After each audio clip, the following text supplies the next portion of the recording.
Now let's talk about fertilisation. Clear? Fertilisation का मतलब क्या होगा? ठीक, मेल गैमिट स्पर्म का फीमेल गैमिट ओवा के साथ फ्यूज होना, इसको बोलते हैं fertilisation. Clear? Look, fusion of male and female gametes and their pronuclei. Clear? तो मेल और फीमेल गैमिट मिलेंगे और उसके बाद उनके न्यूक्लियाई की बात करोगे, वो भी मिलेंगे, तो उसको आपने बोला फर्टिलाइजेशन। नाउ अब देखो, फर्टिलाइजेशन एक चांस की बात होती है। Is this clear? Now how come? देखो, आज एग रिलीज हुआ किसी फीमेल के अंदर और 4 दिन बाद अगर कॉइटस हुआ तो स्पर्म तो 2 दिन बाद मर जाएगा, सॉरी, एग तो 2 दिन बाद मर जाएगा और स्पर्म कब आया? 4 या 5 दिन बाद। Is this clear? तो क्या अब फर्टिलाइजेशन पॉसिबल है क्या? नो। क्लियर? अब देखो दूसरी बात, स्पर्म की बात करोगे तो स्पर्म का मूवमेंट कैसा होता है? रैंडम। स्पर्म का मूवमेंट डायरेक्शनल नहीं होता, non directional, that means random movement है। क्लियर? तो कुछ स्पर्म इस फेलोपियन ट्यूब की तरफ जाते हैं, कुछ इधर की तरफ जाते हैं। क्लियर? कुछ स्पर्म की मोटिलिटी ही कम होती है। Is this clear? नाउ तो अब जो स्पर्म इस फेलोपियन ट्यूब की तरफ जाएंगे और अगर एग इसी फेलोपियन ट्यूब में है, तब जाकर चांस फैक्टर और ज्यादा बनेगा। नाउ अब देखो, तो मूवमेंट ऑफ स्पर्म कैसा होगा? रैंडम होगा। क्लियर? अब देखो, फर्टिलाइजेशन की बात करोगे तो नेचर ने चांस फैक्टर को बढ़ाने के लिए क्या किया? एक एग को फर्टिलाइज करने के लिए you have millions of sperm. जैसे ह्यूमन के अंदर मैंने क्या बोला था? 200 to 300 मिलियन स्पर्म की बात की थी कि नहीं? तो ध्यान से सुनो, स्पर्म काउंट बहुत ज्यादा है, दैट इज इन मिलियंस। दूसरा, ठीक, तो मैं क्या बता रहा हूं आपको, चांस फैक्टर को इंक्रीज करने के लिए नेचर ने क्या किया? स्पर्म काउंट को मिलियंस में कर दिया। दूसरा, एग की साइज ये है तो स्पर्म की साइज ये है, स्पर्म की साइज से कई गुना ज्यादा बड़ा आपके पास एग की साइज है। So look, size of egg is bigger than that of sperm. Is this clear? ये दोनों के दोनों क्या कर रहे हैं? They are going to increase the chance factor. Clear? Now अब देखो, एक बीकर के अंदर मैंने पानी भरा, इसमें मैंने फ्रॉग के एग्स डाल दिए और फिश के स्पर्म डाल दिए, तो क्या फर्टिलाइजेशन हो जाएगा क्या? नो। तो फर्टिलाइजेशन जनरली कैसा होगा? Species specific phenomenon. क्लियर? तो कैसे है आपको बताता हूं। यहां पर आपने देखा, फर्टिलाइजेशन की बात करोगे तो ये एक चांस की बात है। मूवमेंट ऑफ स्पर्म कैसा होता है बेटा? रैंडम। क्लियर? तो चांस को बढ़ाने के लिए नेचर ने क्या किया? स्पर्म काउंट को ज्यादा कर दिया मिलियंस के अंदर और एग की साइज भी स्पर्म से बड़ी रखी ताकि चांसेस बढ़ जाएं। अब देखो नेक्स्ट, ओवा की बात करोगे, इसके सरफेस पर आपको स्पेसिफिक प्रोटीन्स मिलेंगे, उसको बोलते हैं फर्टिलाइजिन। सो फर्टिलाइजिन की बात करोगे, this is a glycoprotein which is present on the surface of egg. इस ओवा के सरफेस पर क्या मिल रहा है? फर्टिलाइजिन। क्लियर? नाउ स्पर्म की बात करोगे, स्पर्म के सरफेस पर क्या मिलेगा? Anti fertilizin. अगर ये सेम स्पीशीज के हैं तो ये कॉम्प्लीमेंट्री होंगे, हां या ना? यस। और ये एक दूसरे को क्या करेंगे? रेकग्नाइज, और रेकग्नाइज करेंगे तो अब आगे का इवेंट स्टार्ट होगा, वरना नहीं। तो ध्यान दो, फर्टिलाइजिन एंटी फर्टिलाइजिन कॉम्प्लेक्स बन जाएगा। कौन सा कॉम्प्लेक्स बना? फर्टिलाइजिन एंटी फर्टिलाइजिन कॉम्प्लेक्स बना। क्लियर? किसकी तरह काम कर रहा है? It behaves like a lock and की मैकेनिज्म। किसकी तरह काम कर रहा है? लॉक एंड की। ठीक, जैसा ताला होगा उसी चाबी से खुलेगा कि नहीं? कि कोई सा भी ताला किसी भी चाबी से खुल जाएगा। ठीक है ना? तो ये आपने बात की, तो एग के सरफेस पर मैंने आपको बताया fertilizin. Now let's talk about the steps of fertilisation. Remember, fusion of 2 cells, आपने बोला सिनगैमी। 2 सेल कौन से हैं? स्पर्म, और दूसरा सेल कौन सा है? ओवा। जब दोनों फ्यूज हो गए, इसका मतलब स्पर्म एग में एंटर कर गया। क्लियर? तो 2 सेल फ्यूज हुए तो आपने बोला सिनगैमी। जब स्पर्म एग में एंटर कर जाएगा तब क्या कंप्लीट हो जाएगा? मियोसिस सेकंड क्या हो जाएगा बेटा? कंप्लीट। और मियोसिस सेकंड कंप्लीट होते ही क्या रिलीज हो जाएगी? Second polar body. क्या रिलीज हो जाएगा बेटा? सेकंड पोलर बॉडी भी रिलीज हो जाएगी। नाउ अब देखो, 2 सेल हैप्लॉइड सेल फ्यूज होकर एक हो गया कि नहीं?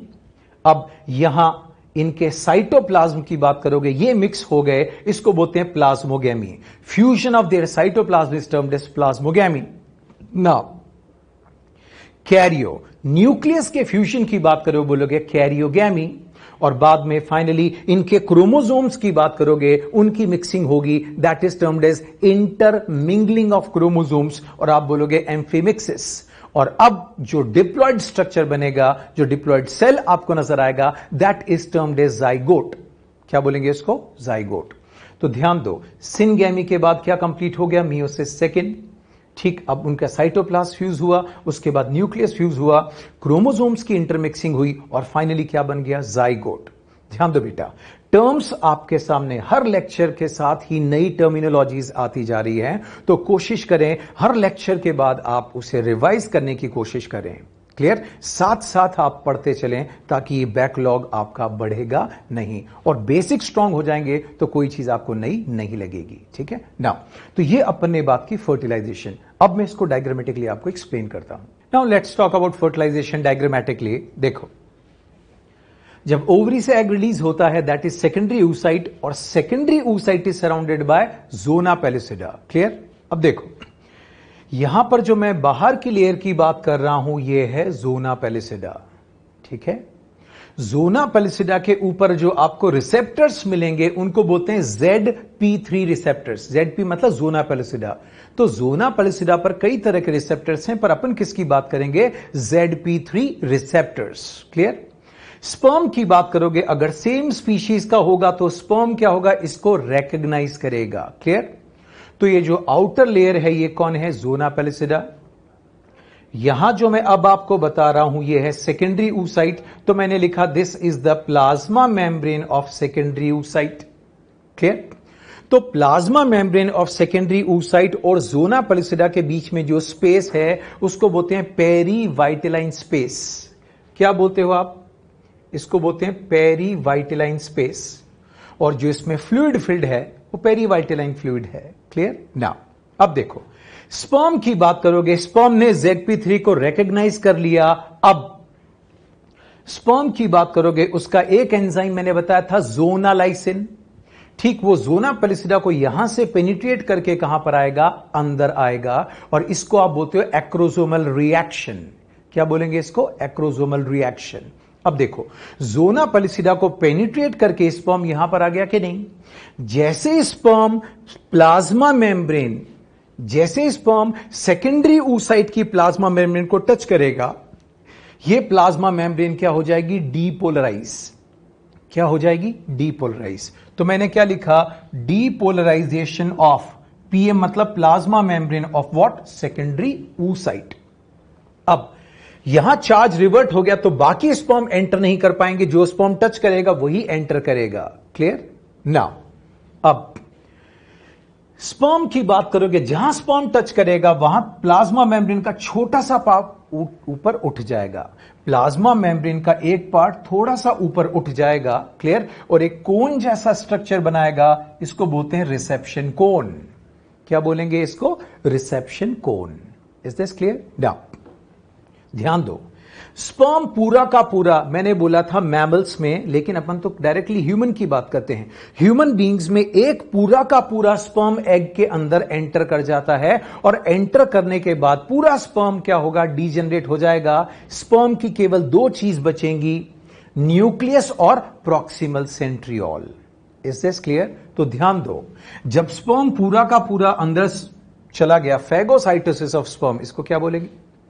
तो सेकेंडरी oocyte में स्पर्म एंटर कर गया। अब पूरे स्पर्म का क्या होगा बेटा? डिस्ट्रॉय हो गया पूरा का पूरा स्पर्म। स्पर्म की केवल दो ही चीज बची। क्लियर? तो इस स्टेप को बोलोगे फेगोसाइटोसिस ऑफ स्पर्म। ठीक ना? स्पर्म एंट्री के बाद क्या चीज कंप्लीट हो जाएगी? Meiosis second is completed and secondary polar body is release. क्या रिलीज हो गया? Second polar body is released. ठीक, तो फर्स्ट पोलर बॉडी तो ऑलरेडी क्या थी आपके पास? पेरीवाइटिलाइन स्पेस के अंदर क्या होगा बेटा? फर्स्ट पोलर बॉडी थी सही। स्पर्म की एंट्री के बाद क्या होगा? सेकंड पोलर बॉडी भी क्या होगा? बन जाएगी। ठीक है, तो नेक्स्ट स्टेप की बात आप करोगे तो बताइए, स्पर्म की एंट्री के बाद क्या कंप्लीट हो गया? Meiosis second. क्लियर? नाउ अब देखो हुआ क्या। स्पर्म की एंट्री के बाद oocyte के अंदर बहुत सारे चेंजेस आए, क्लियर। पेरीवाइटलाइन स्पेस से कुछ कैल्शियम का इन्फ्लक्स हुआ और अब देखो सेकेंडरी oocyte में रेड कलर से जो मैंने बना रखी हैं वेसिकल्स, इनको इसके अंदर जो भरा होता है, रेड कलर की जो वेसिकल्स हैं इनके अंदर जो भरा है उसको बोलोगे कॉर्टिकल ग्रेन्यूल्स। क्या बोलेंगे? Cortical granules. ये वेसिकल्स जो होती हैं अब प्लाज्मा मेम्ब्रेन की तरफ मूव करेंगी। तो जब ये वेसिकल्स प्लाज्मा मेम्ब्रेन की तरफ मूव करेंगी तो प्लाज्मा मेम्ब्रेन से क्या कर जाएंगी? फ्यूज हो जाएंगी। तो ये प्लाज्मा मेम्ब्रेन से फ्यूज हो जाएंगी और इनके अंदर भरा हुआ मटेरियल कहां रिलीज हो जाएगा? पेरीवाइटलाइन स्पेस। तो ये कई सारी वेसिकल्स जिनमें कॉर्टिकल ग्रेन्यूल भरा है, ये प्लाज्मा मेम्ब्रेन के साथ मिक्स हो गई, टच कर गई, क्लियर। और इनका सारा मटेरियल कहां रिलीज हो गया? Perivitelline space. और पेरीवाइटलाइन स्पेस में अब ये पूरा का पूरा जो कॉर्टिकल ग्रेन्यूल रिलीज हुआ, इसकी वजह से एक मेम्ब्रेन बन गई। तो ये जो मेम्ब्रेन आप देख रहे हैं इसको बोलते हैं फर्टिलाइजेशन मेम्ब्रेन। क्या बोलेंगे इसे? Fertilisation membrane. तो फर्टिलाइजेशन मेम्ब्रेन आपको कहां नजर आई? पेरीवाइटलाइन स्पेस में। कहां बनी ये? पेरीवाइटलाइन स्पेस। Is this clear? तो कॉर्टिकल ग्रेन्यूल का रिलीज होना और फर्टिलाइजेशन मेम्ब्रेन का बनना, इसको आप बोलते हो कॉर्टिकल रिएक्शन। क्या बोलेंगे इसको? Cortical reaction. Now fertilisation membrane क्या करेगी? तो मुझे एक बात बताओ, अगर मैं आपसे एक क्वेश्चन पूछूं, मैमल्स में केवल एक स्पर्म एंटर करता है, लेकिन हर स्पर्म के एक्रोसोम में तो सेम एंजाइम है, तो सब एंटर कर सकते हैं कि नहीं? बोलो यस। तो फर्टिलाइजेशन मेम्ब्रेन की बात करोगे, it prevents polyspermy. Fertilisation membrane एक से ज्यादा स्पर्म की एंट्री को नहीं होने देता। Is this clear? ठीक। नाउ अब देखो, यहां पर आप देखोगे तो ये एन जो न्यूक्लियस दिख रहा है इसको बोलते हैं मेल प्रोन्यूक्लियाई, और ये कौन है? फीमेल। Is this clear? ये अगर आप इस स्ट्रक्चर की बात करोगे इसको बोलते हैं प्रॉक्सिमल सेंट्रियोल। ठीक। प्रॉक्सिमल सेंट्रियोल तो आपस डिवाइड करके ऑपोजिट पोल्स की तरफ जाने लगेगा, और अब मेल और फीमेल ये दोनों प्रोन्यूक्लियर दोनों एक ही डायरेक्शन में जाएंगे और आगे जाके फ्यूज कर जाएंगे। ठीक है, तो आगे जाकर ये क्या कर जाएंगे? फ्यूज कर जाएंगे। तो दोनों एक ही तरफ चल रहे हैं, उसको बोलते हैं फर्टिलाइजेशन पाथ या copulation path. Is this clear? और फाइनली ये एन और एन दो न्यूक्लियस मिल जाएंगे और फाइनली क्या होगा? एक डिप्लॉइड, एक सिंगल डिप्लॉइड न्यूक्लियस बनेगा और इस स्ट्रक्चर को बोलोगे आप जाइगोट। क्या बोलोगे? जाइगोट। क्लियर? तो ध्यान दो, ये आपने बात की फर्टिलाइजेशन। तो फर्टिलाइजेशन की इंपॉर्टेंस के बारे में आपको बताऊं। पहली बात, स्पर्म की बात करोगे, स्पर्म जब एग में एंटर करेगा तो एग में बहुत सारे चेंजेस आएंगे, एग को वो क्या करेगा? एक्टिवेट। दूसरी बात, फर्टिलाइजेशन का और क्या फायदा है? एन और एन मिलकर क्या हो जाएगा? 2n। तो स्पीशीज का ओरिजिनल नंबर ऑफ क्रोमोसोम आ गया कि नहीं? यस।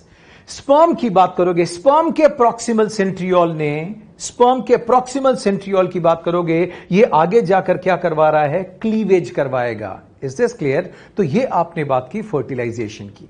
ठीक है ना। एक पॉइंट मैं आपको बता देता हूं फिलहाल, दैट इज नॉट रिक्वायर्ड। ठीक है, हनी बी के अंदर क्या होगा? हनी बी दो तरह के एग्स देती है। ठीक, वो हैप्लॉइड एग जिससे हमेशा मेल या ड्रोन पैदा होते हैं, उस पर ध्यान देना।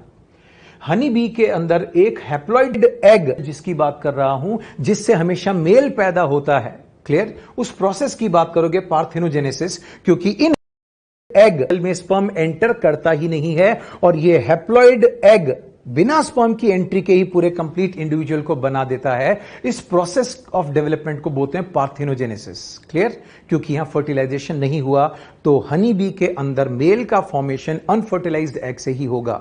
Is this clear? Now but मैंने आपको बता दिया कि इसका रिक्वायरमेंट नहीं है तो ज्यादा दिमाग नहीं लगाना।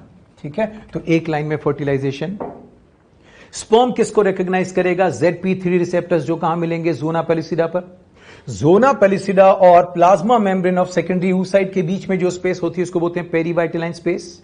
ठीक, अब स्पर्म क्या होगा बेटा? जोना पेलिसिडा को पेनिट्रेट करके कहां आ जाएगा? अंदर की तरफ, और पेरीवाइटलाइन स्पेस से होता हुआ कहां पहुंच गया? Plasma membrane of secondary oocyte को टच किया।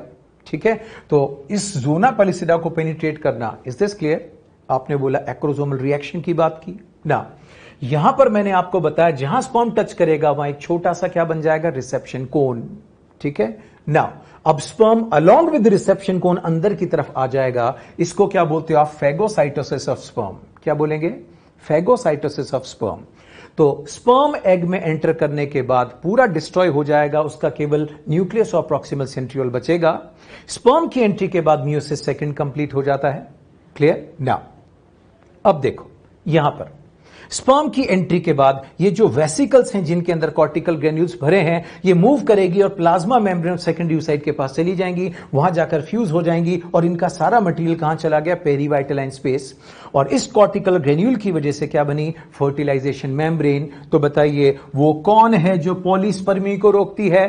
Fertilisation membrane. Is this clear? Now अब देखो मेल और फीमेल प्रोन्यूक्लियर ये जो आप देख रहे हैं, ये दोनों क्या होगा? आगे चलकर फ्यूज हो जाएंगे और फाइनली एक आपके पास ठीक डिप्लॉयड न्यूक्लियस नजर आएगा और अब इस सेल को क्या बोल दोगे आगे चलकर? जाइगोट। Is this clear? तो ये पूरे आपने फर्टिलाइजेशन इवेंट की बात की और अभी मैंने इससे पहले आपको बताया था significance of fertilisation. Clear? Now fertilisation के बाद अब देखते हैं क्लीवेज। नाउ क्लीवेज क्या होता है? फर्टिलाइज्ड एग या जाइगोट के अंदर जो अब रैपिड डिविजन्स होंगे, इसको क्या बोलते हो आप? क्लीवेज। ठीक है, तो ध्यान दो, cleavage is also termed as segmentation and cleavage is also termed as closed mitosis. ये एक तरह का क्या है? Closed mitosis. क्लीवेज किस में होगा? तो इनिशियल डिविजन्स इन जाइगोट, जो फर्टिलाइज्ड एग है उसमें जो अर्ली एम्ब्रियो है उसके अंदर जो डिविजन्स होते हैं उनको आप बोलते हो क्लीवेज। तो ध्यान दो, जब क्लीवेज डिविजन्स हैं तो ये रिलेटिवली फास्ट डिविजन्स हैं कि नहीं? क्लीवेज के टाइम पर एम्ब्रियो की ओवरऑल साइज तो सेम रहती है बट नंबर ऑफ ब्लास्टोमियर बढ़ते जाते हैं और साइज ऑफ ब्लास्टोमियर कम होती जाती है। क्लियर? फॉर एग्जाम्पल एक एप्पल को लें, अगर एक एप्पल को मैं ऐसे कट करता हूं तो कितने पीस हो गए? 2। अब ऐसे कट करता हूं तो कितने हो गए? 4 पीस। और अब बीच में से कट करता हूं तो कितने हो गए? 8 पीस। Is this clear? तो ध्यान दो, number of pieces are increasing, piece का नंबर बढ़ता जा रहा है, पीस की साइज कम होती जा रही है, बट ओवरऑल एप्पल तो सेम ही है ना। ठीक है ना? तो देखो यहां पर मैंने बोला the initial divisions in zygote oblique fertilised egg is termed as cleavage. ठीक है, क्लीवेज को मैंने एक नाम दिया था सेगमेंटेशन, और क्लीवेज क्या है? Closed mitosis. क्या है ये? Closed mitosis. Clear? Can you get this? Now अब देखो व्हाट हैपेंस ड्यूरिंग क्लीवेज। देखिए अगर ये पहला क्लीवेज हुआ तो कितने सेल्स बने? 2 सेल्स बने। ध्यान दो, cells which are formed during cleavage are termed as blastomeres. क्या बोला? Cells which are formed during cleavage are termed as blastomeres, क्योंकि नॉर्मल माइटोसिस में जब बनते थे तब आप क्या बोलते थे? डॉटर सेल्स, लेकिन यहां क्या बोलेंगे? ब्लास्टोमियर्स। तो ध्यान दो बेटा, हर लेक्चर के साथ, हर टॉपिक के साथ टर्मिनोलॉजीज आपके साथ बढ़ती जा रही हैं, तो बेटा टाइमली रिवाइज करते रहना। ठीक है ना? अब देखो ये दूसरा कट लगा तो कितने सेल्स बन गए? 4। ठीक है, और ये जो सेल्स बनते जा रहे हैं इनको मैंने आपके सामने क्या बोला? ब्लास्टोमियर। तो क्लीवेज होते जाएंगे तो ब्लास्टोमियर का नंबर बढ़ता जाएगा। क्लियर? हर सेल के अंदर आपको क्या मिलेगा? एक nucleus. Is this clear? Now first तो इन सेल्स को क्या बोल रहा हूं? ब्लास्टोमियर। ठीक, so what happens during cleavage? Number of blastomere increases, yes, size of blastomere decreases, but the size of embryo की बात करोगे it remains almost same। ठीक है, तो ये आपने बात की क्लीवेज। अब देखो एक लाइन डायग्राम में आपको बताऊं, ये था जाइगोट। क्लियर? जाइगोट के बाद जो स्टेज आएगी उसको बोलोगे मोरुला, मोरुला के बाद बोलोगे ब्लास्टुला, और ब्लास्टुला के बाद आगे मैं आपको बताऊंगा गैस्ट्रुला। क्लियर? तो ओवरऑल साइज क्या दिख रही है? करीब करीब सेम है कि नहीं? ना। अब देखो जाइगोट की बात करोगे it is having single diploid nucleus, but अब जब स्टेज की बात करूंगा मोरुला, तो 8 to 16 सेल स्टेज को क्या बोलोगे? मोरुला। तो इतनी सी जगह के अंदर मैंने कितने ब्लास्टोमियर्स के अकोमोडेट किया? 16, और हर ब्लास्टोमियर में क्या मिलेगा? एक एक nucleus. Each blastomere is having single nucleus, yes और नो? अब मैंने बोला ब्लास्टुला, 32 से लेकर आगे तक जो स्टेज होती है करीब 200 तक, क्लियर, तो वो सब क्या होगा, ब्लास्टुला स्टेज। तो कुल मिला के ब्लास्टुला स्टेज स्टार्ट कहां से हुई, 32 सेल स्टेज। तो इतनी सी जगह में मैंने 32 सेल्स को क्या किया, एकोमोडेट किया। Is this clear? Now tell me, यहां एक न्यूक्लियस था और हर इस न्यूक्लियस की बात करोगे इसमें क्या थे, 46 क्रोमोसोम। यहां 16 ब्लास्टोमियर्स हैं कि नहीं, ठीक, सबके अंदर एक न्यूक्लियस और सबके अंदर क्या होगा, 46 chromosome. Is this clear? Now तो ऐसे आप क्या देख रहे हो, during cleavage, during what, cleavage, DNA का अमाउंट तो बेटा बढ़ता ही जा रहा है, क्लियर, ड्यूरिंग क्लीवेज डीएनए का अमाउंट बढ़ता जा रहा है कि नहीं, बट जो साइटोप्लाज्म जाइगोट में था करीब करीब सेम साइटोप्लाज्म ही आगे है कि नहीं। So during cleavage the amount of DNA, nucleic acid बढ़ता जा रहा है, बट द साइज, आपने बात की अमाउंट ऑफ साइटोप्लाज्म की बात करोगे, इट रिमेन्स सेम। वो बात अलग है कि पर सेल साइटोप्लाज्म कम हो गया, पर सेल साइटोप्लाज्म कम हो गया, बट ओवरऑल साइटोप्लाज्म तो क्या रहा, सेम ही रहा कि नहीं, ठीक है। नाउ तो ये आपने बात की क्लीवेज, ठीक है। Now cleavage starts in zygote, cleavage zygote में स्टार्ट होगा और क्लीवेज कहां जाकर स्टॉप होगा, तो बोलोगे gastrula, and stage of gastrula, gastrula की एंड स्टेज में क्या होगा, क्लीवेज स्टॉप हो जाएगा और नॉर्मल डिवीजन स्टार्ट हो जाएगा। आपने बात की नॉर्मल डिवीजन मतलब mitosis begins, clear. This is a type of mitosis, लेकिन थोड़ा सा डिफरेंस है वो मैं आपको बताऊंगा, तो ध्यान दो। क्लीवेज कब बंद हो जाएगा, गैस्ट्रुला, और स्पेसिफाई करूं तो एंड स्टेज ऑफ गैस्ट्रुला, उसके बाद क्या स्टार्ट हो जाएगा, नॉर्मल डिवीजन मतलब नॉर्मल माइटोसिस, क्लियर। नाउ अब देखो why cleavage, when we were talking about zygote, zygote normal somatic cell से बड़ा है, क्लियर। तो आप ऐसा डिवीजन चाहते हो कि जो ब्लास्टोमियर बने उनकी कॉन्स्टेंटली साइज छोटी होती जाए होती जाए होती जाए। Is this clear? तो जाइगोट की बात करोगे सोमेटिक सेल से काफी बड़ा है, तो जाइगोट के अंदर जब नंबर ऑफ ब्लास्टोमियर इंक्रीज होंगे और ब्लास्टोमियर की साइज करीब करीब नॉर्मल सोमेटिक सेल के बराबर आ जाएगी, तब क्लीवेज बंद हो जाएगा और उसके बाद नॉर्मल डिवीजन मतलब माइटोसिस स्टार्ट हो जाएगा। तो फिर ये क्या है, दिस इज क्लोज्ड माइटोसिस। तो डिफरेंस भी तो देख लें ना। देखो बात कर रहा हूं तो दिस इज नॉर्मल माइटोसिस और यहां मैं आपको बताता हूं क्लीवेज। हे गाइस, जब भी आप सेल डिवीजन पढ़ते थे तो क्या पढ़ते थे, डॉटर सेल्स, ठीक। डिवीजन के बाद जो सेल्स बनते हैं इनको क्या बोलते हैं, डॉटर सेल्स। लेकिन क्लीवेज के टाइम पर मैंने क्या बोला, cells produce are termed as blastomeres, clear. Now अब देखो, न्यूक्लियोप्लाज्म डिवाइडेड बाय साइटोप्लाज्म, इसको बोलते हैं कैरियोप्लाज्मिक इंडेक्स। तो माइटोसिस के बाद KI मतलब कैरियोप्लाज्मिक इंडेक्स रिमेन्स सेम, लेकिन when we are talking about cleavage, तो क्लीवेज के बाद कैरियोप्लाज्मिक इंडेक्स की बात करोगे, इट इंक्रीजेस, क्लियर। जैसा कि मैंने शुरू में भी बोला था, जाइगोट या फर्टिलाइज्ड एग के अंदर जो डिवीजन होते हैं उनको बोलते हो क्लीवेज। बाकी जितने भी सोमेटिक सेल या जर्मिनल सेल में डिवीजन होते हैं वो सारे डिवीजन को क्या बोलते हो आप, माइटोसिस। अब देखो, रिमेंबर जब आपने सेल साइकिल पढ़ी थी तो आपने पढ़ा था सेल साइकिल में इंटरफेज के बारे में सुना था, क्लियर। इंटरफेज में आपने एस फेज का नाम सुना था, G1 G2 मतलब ग्रोथ फेज 1 ग्रोथ फेज 2 का नाम सुना था। एक टर्म आपने कैरियोकाइनेसिस मतलब न्यूक्लियर डिवीजन की बात की, और साइटोप्लाज्म के डिवीजन को क्या बोला था, साइटोकाइनेसिस, क्लियर। नाउ यहां पर ड्यूरिंग क्लीवेज एस फेज तो होगा, मतलब डीएनए हिस्टोन प्रोटीन ये सब तो बनेंगे, लेकिन ग्रोथ फेज की बात करोगे, G1 G2 की बात करोगे, ये आपने बोला एब्सेंट और highly reduced. Growth phase 1 growth phase 2 ये तो एब्सेंट है या बोलोगे highly reduced. Is this clear? इसका मतलब new cytoplasm is not formed, नया साइटोप्लाज्म नहीं बनेगा। तो मैंने आपको क्लियरली बोला था overall cytoplasm remains same, overall cytoplasm remains same, clear. Now जब न्यूक्लियस का डिवीजन होगा तो आपने बोला यहां कैरियोकाइनेसिस भी हो रहा है कि नहीं। सो ड्यूरिंग क्लीवेज कैरियोकाइनेसिस भी होता है, हे गाइस साइटोकाइनेसिस भी होता है, ठीक। बट न्यू साइटोप्लाज्म की बात करोगे ये नहीं बनेगा, क्योंकि G1 G2 या तो बहुत शॉर्ट है या फिर एब्सेंट है, क्लियर। तो ये आपने डिफरेंसेस देखे क्लीवेज के अंदर और नॉर्मल माइटोसिस में, क्लियर। नाउ चीजों को समझने पर ज्यादा फोकस करें, क्लियर। और जैसे ही मेरा मूवमेंट चेंज हो जाए तो आप स्क्रीनशॉट ले सकते हैं, ठीक है। नाउ बट समझना इज ऑफ पैरामाउंट इंपॉर्टेंस, तो ध्यान दें।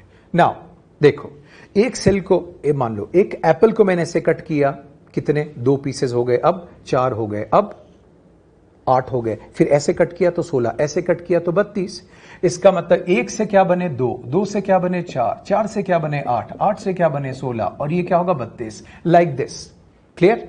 तो करीब 32 के बाद तक ये क्लीवेज जो होता है, ये आप इनको देख सकते हैं, लेकिन आगे चलकर क्लीवेज बहुत ज्यादा रैंडम हो जाते हैं, फिर वो क्लैरिटी के साथ नजर नहीं आते हैं। तो शुरू में देखो, एक क्लीवेज से क्या बना 2, 2 से क्या बना 4, 4 से यहां आपने बात की थर्ड में, फिर फोर्थ में और फिफ्थ में। बताइए 32 ब्लास्टोमेयर बनाने के लिए मुझे कितने क्लीवेज चाहिए? तो आपका आंसर होगा 5। 16 ब्लास्टोमेयर बनाने के लिए मुझे कितने क्लीवेज चाहिए? तो आपने बोला 4। Is this clear? Now 8 blastomere बनाने के लिए मुझे कितने डिविजन्स चाहिए? तो बोला 3। तो एक एप्पल को मैंने ऐसे काटा तो 2 पीस हुए, अब क्या होगा 4 हो गए, और तीसरे कट में क्या होगा 8 हो गए। Is this clear? तो ये आपने जनरल बात किसकी की? क्लीवेज। ठीक है, नाउ क्लीवेज के बारे में कुछ पॉइंट्स और आपको बताता हूं। आफ्टर क्लीवेज अब बात करते हैं टाइप्स ऑफ क्लीवेज के बारे में। ठीक, तो पहले अपन बात करेंगे on the basis of fate of blastomere, और दूसरी बात करेंगे on the basis of amount of yolk. तो देखो, फर्स्ट टाइप्स ऑफ क्लीवेज की बात करोगे on the basis of fate of blastomere. Fate की बात करोगे, बोलोगे किस्मत। ठीक, now on the basis of fate of blastomere cleavage is divided into 2 parts. एक होता है डिटर्मिनेट क्लीवेज और एक होता है indeterminate cleavage. Clear? Now when fate of blastomere is fixed और डिटरमाइंड, तो लोअर ऑर्गेनिज्म में अर्ली स्टेज के अंदर, अर्ली एम्ब्रियोनिक स्टेज के अंदर ही ब्लास्टोमेयर का फेट डिसाइड हो जाता है कि इस ब्लास्टोमेयर को ये बनाना है, इसको ये बनाना है, इसको ये बनाना है। क्लियर? अगर उनमें से कुछ ब्लास्टोमेयर को रिमूव कर दिया जाए या डिस्ट्रॉय कर दिया जाए तो एम्ब्रियो का डेवलपमेंट जो होगा वो गड़बड़ा जाएगा। Is this clear? तो ये आपने बात की डिटर्मिनेट, ये कहां मिलता है? लोअर ऑर्गेनिज्म में। ठीक है, now let's talk about indeterminate. किसकी बात करेंगे? इनडिटर्मिनेट। इसका मतलब fate of blastomere is not fixed, it is not determined. ध्यान दो, इससे पहले मैंने आपको स्टेज बताई थी, मोरूला, ब्लास्टुला, गैस्ट्रुला। तो ब्लास्टुला के अंदर डिफरेंशिएशन की, ब्लास्टोमेयर के डिफरेंशिएशन की तैयारियां होती है, प्रिपरेशन होती है, लेकिन डिफरेंशिएशन कहां जाकर होगा? गैस्ट्रुला में। कहां जाकर होगा? गैस्ट्रुला में। क्लियर? तो अगर ब्लास्टुला स्टेज में भी अगर आप क्या कर दें, या उससे पहले कट भी लगा दें और वो 2 अलग अलग एम्ब्रियो यूट्रस में इंप्लांट कर दें, क्लियर, तो क्या होगा? 2 बच्चे पैदा होंगे। ऐसा नहीं कि आधा कटा हुआ बच्चा बीच में से पैदा होगा। क्लियर? नाउ इनडिटर्मिनेट की बात करोगे तो यहां पर क्या होगा? Fate of blastomere is not determined. Clear? ये कब डिटरमाइन होगा? गैस्ट्रुला स्टेज में होगा। ठीक है, नाउ अब देखो, इस बेस पर मैं आपको 2 बात बता देता हूं, लेकिन इनडिटर्मिनेट को क्लियर करने के लिए एक सबसे कॉमन एग्जाम्पल आपको बताता हूं। कॉमन से मतलब ट्विंस के बारे में, that is identical twins. Identical twins मतलब क्या होगा? जो बच्चे बिल्कुल एक जैसे दिखते हैं। अगर मूवीज में भी देखा होगा तो राम श्याम, या लड़कियां हैं तो सीता गीता, बिल्कुल एक जैसी दिखती हैं। क्लियर? ना, तो देखो आइडेंटिकल ट्विंस की बात करोगे, this is termed as monozygotic twins. इनको क्या भी बोलते हो आप? Monozygotic twins. लुक, एक egg, 1 egg is fused with 1 sperm। जब एक एग एक स्पर्म से फ्यूज होगा, सपोज मान लो ये वाई वाले स्पर्म से फ्यूज हुआ, तो जो जाइगोट बनेगा वो कौन है? X Y. क्लियर? तो ये एक्स एग किसके साथ फ्यूज हुआ? वाई वाले स्पर्म के साथ। जो जाइगोट बना वो कौन? X Y. आगे चलकर इंप्लांटेशन से पहले टूट गया और अलग अलग इंप्लांट हो गए, तो ध्यान दो, दोनों के अंदर जेनेटिक मटेरियल क्या है? X Y. तो ये दोनों बच्चे कैसे होंगे? मेल होंगे। क्लियर? और बिल्कुल एक जैसे होंगे क्योंकि जेनेटिक मटेरियल क्या है? सेम है। क्लियर? सो आइडेंटिकल ट्विंस के अंदर या तो दोनों क्या हो? मेल। अब देखो, ये स्पर्म अगर एक्स टाइप होता तो ये जाइगोट कैसा होता? X x. और ये इंप्लांटेशन से पहले अगर ये टूट जाता और यूट्रस में अलग अलग इंप्लांट होता तो ये दोनों क्या डेवलप होती बेटा? फीमेल्स। क्लियर? तो दोनों का जेनेटिक मटेरियल क्या रहता है? सेम। लेकिन मोनोजाइगोटिक ट्विंस के केस में एक मेल और एक फीमेल कभी नहीं हो सकते। Is this clear? नाउ तो ये आपने बात की मोनोजाइगोटिक ट्विन, क्योंकि एक जाइगोट के स्प्लिटिंग से ही बने हैं। क्लियर? आइडेंटिकल, बिल्कुल एक जैसे दिखते हैं। क्लियर? नाउ अब देखो, कुछ आइडेंटिकल ट्विंस जब पैदा होते हैं तो वो सेपरेट नहीं हो पाते। कुछ हाथ से जुड़े रह जाते हैं, कुछ सिर से जुड़े, कुछ पैर से, कुछ हिप से जुड़े हुए रह जाते हैं। Clear? Now such type of identical twins are termed as Siamese twins. इनको क्या बोलते हो? सियामीज ट्विंस, या इनको बोलते हो conjoint twins. Clear? Conjoint twins या सियामीज क्या होगा बेटा? ये आइडेंटिकल ट्विंस हैं but they fail to separate physically. Clear? Now जब ट्विंस की बात आई है तो मैं डाइजैगोटिक ट्विंस भी बता देता हूं। अदरवाइज इनडिटर्मिनेट क्लीवेज को एक्सप्लेन किससे किया जाता है? Monozygotic twin. तो जब इंप्लांटेशन से पहले ये दो अलग अलग टूटकर इंप्लांट हुए थे तो क्या बच्चे आधे आधे पैदा हुए थे क्या? नो। इसका मतलब हायर ऑर्गेनिज्म में फेट ऑफ ब्लास्टोमेर लेट स्टेज के अंदर डिसाइड हो रहा है। क्लियर? नाउ अब देखो, डाइजैगोटिक ट्विंस की बात करोगे, मैंने आपको पहले भी बोला था फीमेल में हर महीने एक ओवरी से एग रिलीज होता है। इस महीने इससे हुआ तो अगले महीने इससे होगा। लेकिन नेचर की बात करोगे तो कभी कभी गलती हो जाती है कि नहीं? ना, ऐसी कंडीशन में क्या होगा? अगर दो एग रिलीज हो गए तो इसका मतलब दो अलग अलग स्पर्म से फ्यूज होंगे कि नहीं?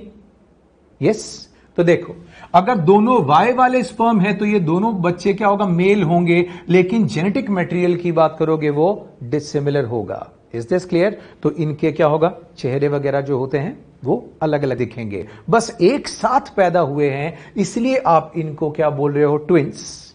क्लियर? तो देखो, two different type of sperm के साथ फ्यूज हुए। अगर ये वाई वाई है तो ये दोनों क्या हो जाएंगे? मेल।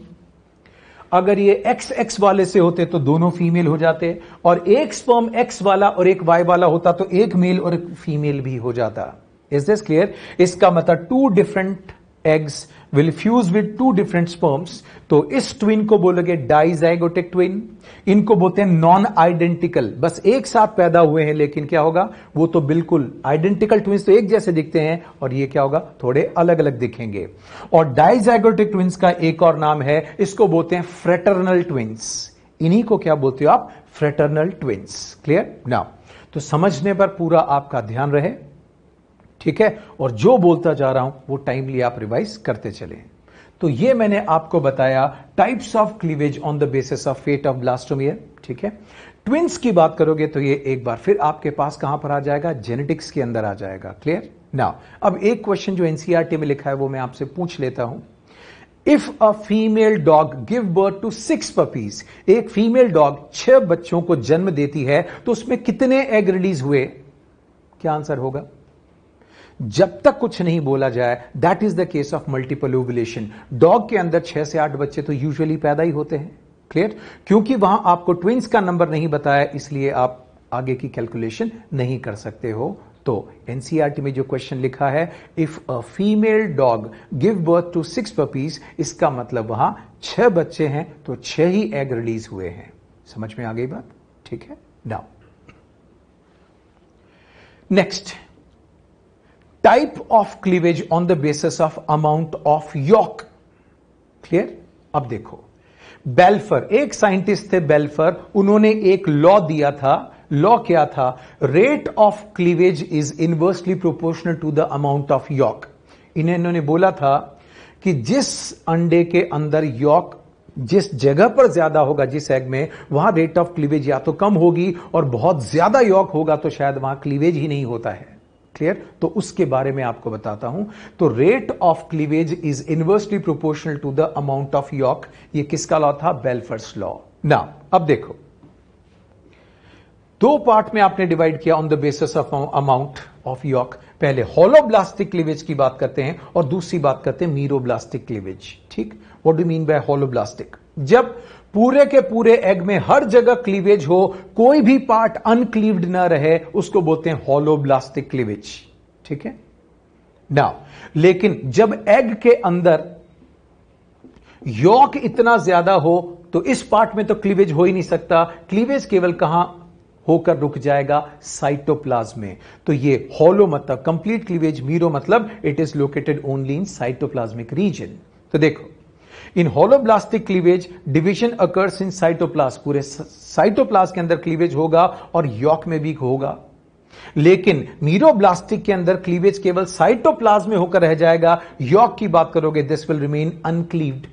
ठीक है, तो ध्यान दो, पॉलीलिसाइथल एग को छोड़ बाकी जितने भी तरह के एग्स होते हैं उन सब में होलोब्लास्टिक क्लीवेज होता है, लेकिन जो पॉलीलिसाइथल एग्स होते हैं उनके अंदर मीरोब्लास्टिक क्लीवेज होता है। ठीक है ना, होलोब्लास्टिक को आपने फिर दो पार्ट में डिवाइड किया, equal holoblastic cleavage and unequal holoblastic cleavage. Clear? जब ब्लास्टोमियर करीब करीब सेम साइज के बन जाएं तो आप बोलोगे इसको इक्वल होलोब्लास्टिक क्लीवेज। इसका मतलब आइसोलिसाइथल एग के अंदर साइटोप्लाज्म बहुत कम है, स्कैटर्ड है हियर एंड देयर। क्लियर? तो जब ब्लास्टोमियर करीब करीब सेम साइज के हों तो क्या बोलोगे? Equal holoblastic cleavage. ना, अब देखो, अनइक्वल होलोब्लास्टिक क्लीवेज मतलब ब्लास्टोमियर छोटे बड़े हो सकते हैं। ठीक है, तो उसी के बारे में बता रहा हूं। अब देखो, let's talk about an example of mesolecithal egg. Mesolecithal egg को याद करो, मैंने बताया था telolecithal on the basis of distribution of yolk. तो फ्रॉग का एक एग्जाम्पल बताया था, याद करो। वेजिटल पोल की तरफ क्या होगा? यॉक पड़ा हुआ है, और एनिमल पोल की बात करोगे उधर केवल क्या है? साइटोप्लाज्म। याद आ रही है बात?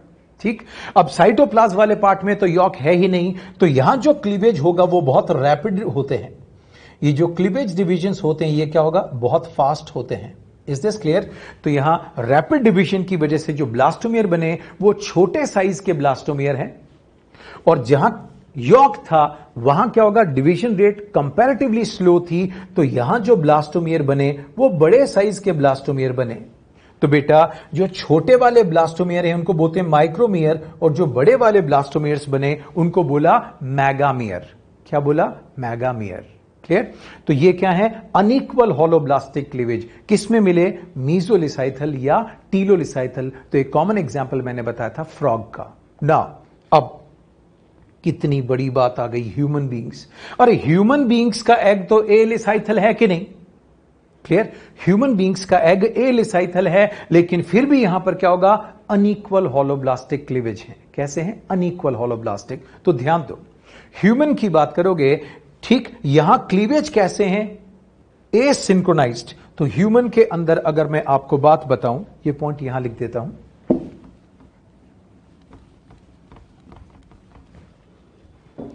ह्यूमन बीइंग के अंदर क्वालिटी क्या होती है? पहली बात, क्लीवेज डिविजन्स की बात करोगे रिलेटिवली स्लो। ढंग से सुनते जाइए मेरी बात। क्लियर? रिलेटिवली स्लो होता है ह्यूमन बीइंग के अंदर क्लीवेज। दूसरी बात, एसिंक्रोनस होता है। क्या है ये? ये एसिंक्रोनस होता है। एसिंक्रोनस मतलब एक सेल अब डिवाइड कर रहा है, दूसरा बाद में डिवाइड कर रहा है। तो ठीक, जैसे एक एप्पल को मैंने ऐसे कट किया तो 2 पीस हो गए कि नहीं? अब एक पीस को तो मैंने अभी काट दिया और दूसरे पीस को 3 मिनट बाद काटा, तो एट एनी टाइम मुझे क्या नजर आएंगी? 3 सेल स्टेज। क्या नजर आएंगी? 3 सेल स्टेज। क्लियर? इसका मतलब ह्यूमन बीइंग की बात करोगे, यहां क्लीवेज इज रिलेटिवली स्लो, और दूसरी इंपॉर्टेंट बात कैसे हैं? एसिंक्रोनाइज्ड क्लीवेजेस। क्लियर? तो क्लीवेज यहां कैसे हैं? एसिंक्रोनाइज्ड। किसमें? ह्यूमन बीइंग के अंदर। ठीक, और कैसे हैं ये क्लीवेज? होलोब्लास्टिक तो है बेटा, क्लियर, लेकिन अनइक्वल। कैसे हैं? अनइक्वल। तो ध्यान दो, जो ब्लास्टोमियर बने वो क्या होगा? बड़े छोटे बने कि नहीं? फिर ये डिवाइड कर गया, बड़ा वाला बाद में डिवाइड करेगा, तो ह्यूमन में क्या चीज नजर आ गई आपको? 3 सेल स्टेज। क्या नजर आएंगी? 3 सेल स्टेज। ठीक ना, अब देखो मीरोब्लास्टिक क्लीवेज। किसकी बात करेंगे? मीरोब्लास्टिक। तो ध्यान दो, बर्ड के एग में मैंने आपको बताया था साइटोप्लाज्म इतना ज्यादा है, ठीक, कि यॉक बहुत ज्यादा है। तो बर्ड के एग में मैंने आपको बताया था साइटोप्लाज्म इतना कम है कि it is floating in form of a disc, और यॉक इतना ज्यादा है कि साइटोप्लाज्म के ठीक ऊपर तैर रहा है। लेकिन इंसेक्ट एग में बताया था यॉक कहां पर है? सेंटर में है। लेकिन इनकी कंडीशन क्या बताई थी? ये सारे एग्स कैसे हैं? पॉलीलिसाइथल। क्लियर? तो इनके अंदर डिवीजन केवल साइटोप्लाज्म में होकर रह जाएगा, यॉक रिमेन्स अनडिवाइडेड। हे यॉक रिमेन्स अनडिवाइडेड, तो ध्यान दो इसमें साइटोप्लाज्म में यहां डिवीजन होगा, ठीक है, तो इसको बोलते हैं डिस्कॉइडल मीरोब्लास्टिक क्लीवेज। ठीक, तो डिस्कॉइडल मीरोब्लास्टिक क्लीवेज किन एग्स में मिलेंगे? बर्ड्स के में, रेप्टाइल्स और prototherians. Now let's talk about insect egg. Insect egg में क्लीवेज एक बार फिर कहां होगा? केवल साइटोप्लाज्म में होगा, और वो भी क्या होगा? सुपरफिशियल, क्योंकि साइटोप्लाज्म कहां है? पेरीफेरी पर है। तो hey guys, yolk remains undivided, division occurs only in cytoplasm. तो इंसेक्ट के अंदर सुपरफिशियल मीरोब्लास्टिक क्लीवेज बताया, ठीक, और ह्यूमन भी और बर्ड्स, रेप्टाइल्स और प्रोटोथीरियंस की बात करोगे, इनके अंदर मैंने आपको डिस्कॉइडल मीरोब्लास्टिक क्लीवेज बताया। क्लियर? नाउ सारी बात बताने के बाद भी टाइप्स ऑफ क्लीवेज पर मैं नहीं कह रहा कि आप बहुत ज्यादा इन्हें फोकस करें। क्लियर? ट्विंस का टाइप ये आप जेनेटिक्स में पढ़ेंगे ही सही, तो मैंने आपसे टाइप्स ऑफ क्लीवेज के बारे में कोई ज्यादा फोकस करने को नहीं कहा है। ठीक है?